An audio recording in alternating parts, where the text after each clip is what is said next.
Friends, இன்றைக்கி நம்ம என்ன பண்ண போகிறோம்னு பார்த்தீங்கன்னா நெத்திலி கருவாட்டு குழம்பு.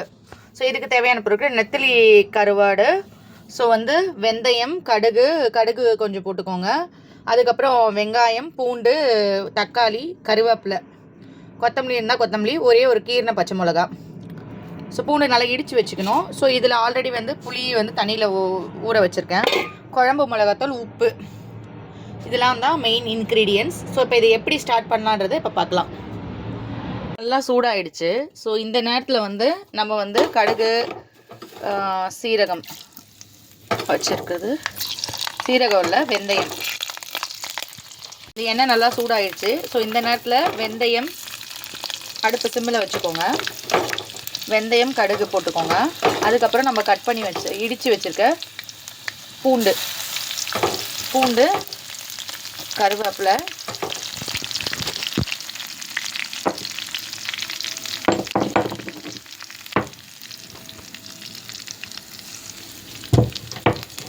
அதுக்கப்புறம் ஒரு 5-6 சின்ன வெங்காயம் எடுத்து வச்சுருக்கேன்.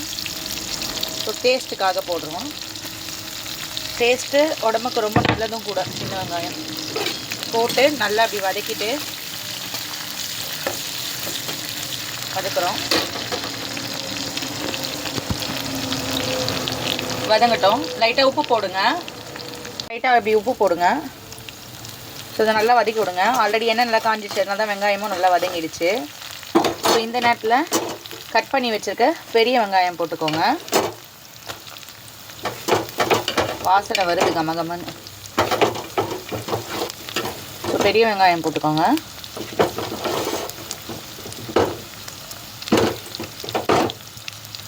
அடுப்பு மீடியம் ஃப்ளேமில் வச்சுக்கோங்க. தீயக்கூடாது. வெங்காயம் வந்து நல்லா வதங்கணும், பட் தீயக்கூடாது.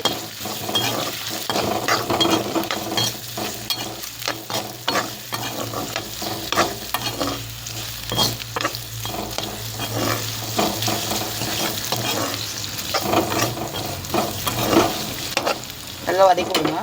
இது ஒரு 5 நிமிஷம் வதங்கட்டும்.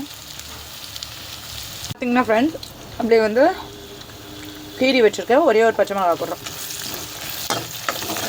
காரத்துக்கு சும்மா ஃப்ளேவருக்கு. இப்போ வெங்காயம் நல்லா வதங்கிடுச்சு. இந்த நேரத்தில் தக்காளி போடுறோம்.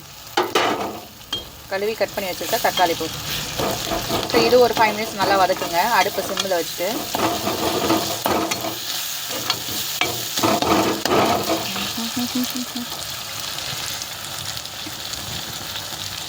பார்த்தீங்கன்னா ஃப்ரெண்ட்ஸ், நல்லா வந்து தக்காளி, வெங்காயம், அந்த பச்சை மிளகா, அந்த இதை போட்ட எல்லாமே எல்லா இன்க்ரீடியன்ஸுமே மிக்ஸ் ஆகிருக்கு, நல்லா வதங்கியிருக்கு. ஸோ இப்போ இந்த நேரத்தில் நம்ம மிளகாத்தூள் ஆட் பண்ணிக்கலாம். குழம்பு மிளகாத்தூள் நான் 50 கிராம் போடுறேன். 1 நிமிஷம் வரைக்கும் பச்சை வாசனை போகிற அளவுக்கு நல்லா வதங்கிட்டேன், மிளகாத்தூளோட பச்சை வாசனை போகிற அளவுக்கு. ஸோ இந்த நேரத்தில் வந்து தண்ணி ஆட் பண்ணிக்கோங்க தேவையான அளவு. ஸோ இதை வந்து ஒரு 10 மினிட்ஸ் கொதிக்க விடுங்க. அதுக்கப்புறமா வந்து நம்ம புளி தண்ணி ஆட் பண்ண போகிறோம். இப்படி கலரி விடுங்க ஆட் பண்ணோன்னு, எனக்கு கட்டியாக இருக்கும். ஒரு 2லேருந்து 3 டம்ளர் தண்ணி யூஸ் பண்ணிக்கலாம், மீடியம் கிளாஸு. இப்படி நல்லா கிளறி விடுங்க. குழம்பு நல்லா திக்காக இருக்குது, வந்துருக்கு. ஸோ இந்த நேரத்தில் நம்ம கரைச்சி வச்சுருக்க புளி தண்ணியை ஊற்ற போகிறோம். நல்லா கொதித்து வந்திருக்கு பாருங்கள். எண்ணெல்லாம் மேலே மிதந்து இந்த ஒரு ஓரமாக ஒதுங்கியிருக்கு. ஸோ நல்லா மிக்ஸ் பண்ணி விடுங்க. ஸோ இந்த நேரத்தில் வந்து என்ன பண்ண போகிறோம், புளி தண்ணி ஊற்ற போகிறோம். ஊற்றிட்டுருக்கோம்.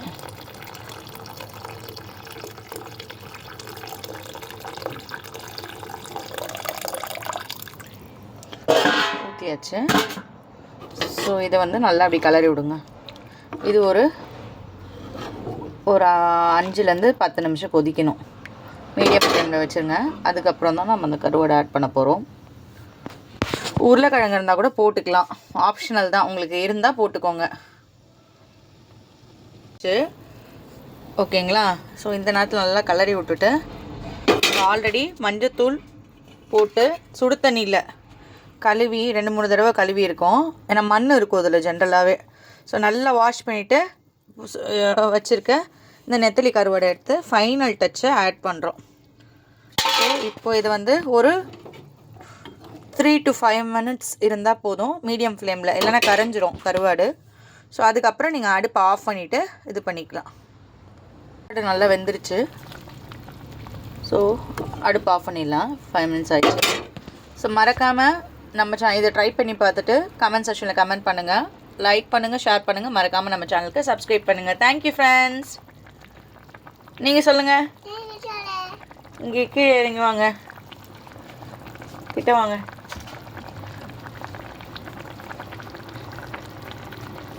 சொல்லுங்க. சப்ஸ்கிரைப் பண்ணு. தேங்க்யூ.